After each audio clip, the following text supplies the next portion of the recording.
Hey guys, welcome back. This video is going to be slightly different from my other videos I've been making recently where I dive in depth into a scene and kind of do a breakdown analysis. This video is not going to be super in depth or anything. I'm just kind of sharing some of my thoughts I had after watching this movie because this movie really made me think and I kind of just want to share my thoughts. So the movie we're going to be talking about today is Soul, which is the latest Pixar movie, and just wow.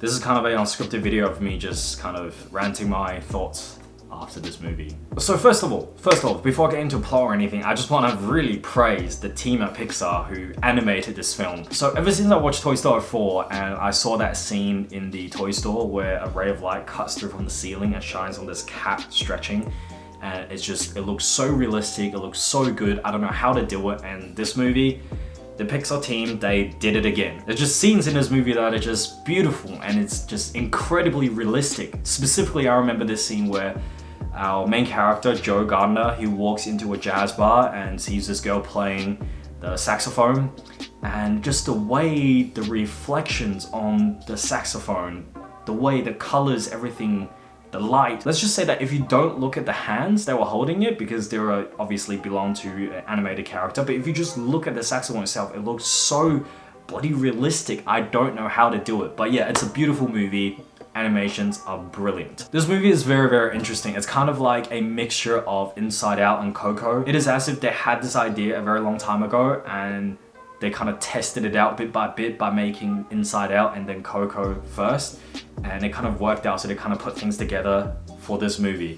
So there's elements of soul, which is kind of like, you know, the emotion and stuff from Inside Out, but it also talks about the dead and the living and things like that, which is very much the themes of Coco. The movie tells a story about a middle school music teacher who's extremely passionate about jazz and wants to play jazz full time. And one day on the way back from a meeting, he falls into a manhole and dies. Yep, our protagonist dies in the first 5 minutes of the movie.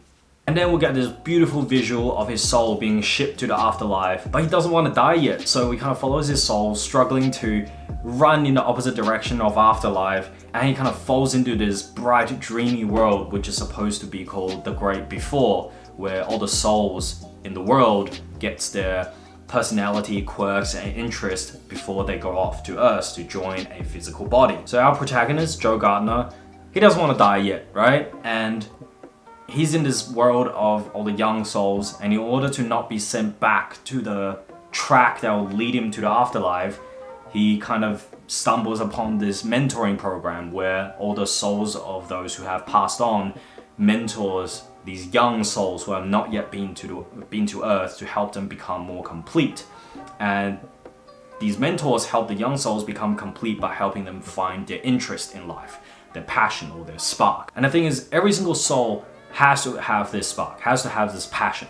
And without it, they won't be complete, and so they won't be able to live in the real world yet. So our protagonist, Joe Gardner, gets paired up with Soul 22, which is a soul that's been around for a very long time, since he is the 22nd soul that ever existed. And this soul has struggled to find his passion for however many centuries the world has existed. And you know, he's been assigned mentors with Isaac Newton, Abraham Lincoln, Mother Teresa, all that jazz. And no matter who he gets assigned, he cannot find his soul. So the story essentially follows the soul of our protagonist, Joe Gardner, and he is going to help Soul 22 to find his spark or his passion in life. And that is probably as far as I'm going to go. I will do my best not to spoil anything in this movie, but I am going to talk about some of the themes that really struck me personally. So this movie, unlike many other Pixar movies, it doesn't really tug on your heartstring, but instead it really makes you think. So the movie is about passion and purpose in one's life. So as someone who is fresh out of uni, I was really able to relate to the themes and the message of the story on a very personal level. One of the biggest questions we ask when we finish high school is, what should I study? What should I major in? Or what degree should I get? And after we graduate uni, the question becomes, what job should I get? What industry should I work in?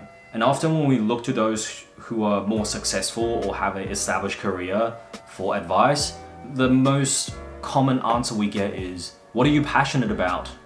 or find your passion, find what you love, find what you're interested in, and follow that and make a career out of it. But it's not that easy, right? It's not easy to find what you love. And not all of us know what we like to do and what we want to do. And it's hard to find a passion, right? And many of us simply don't have anything in particular we're really passionate about. And I think this movie will really speak to those of us who are struggling to find a passion or find something that we want to pursue. It will help you realize that maybe you don't need to find a passion in life, but rather you just need to be passionate about living. It doesn't always have to be about any one thing in particular that you're passionate about. Sometimes it can just be all the small things in everyday life. So me personally, I'm extremely fortunate to have found a passion in photography this early on in my life.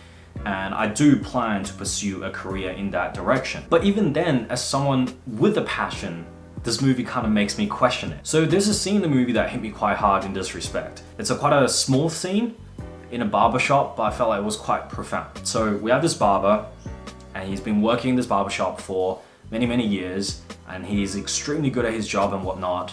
And when somebody asked what his passion was or what he wanted to do, it turns out that originally he actually wanted to be a vet.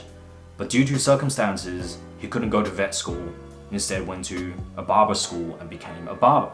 And yet, he's as happy as a clam. It really made me think about and kind of question whether or not you really need to pursue your passion to be happy. Perhaps it's more important to learn to love what you're already doing rather than always thinking about what you're missing out on or what you should have done. It's really something to think about. But yeah, so these are just some of my initial thoughts after watching the movie. It really made me think, and I highly recommend this movie, and go watch it if you haven't already.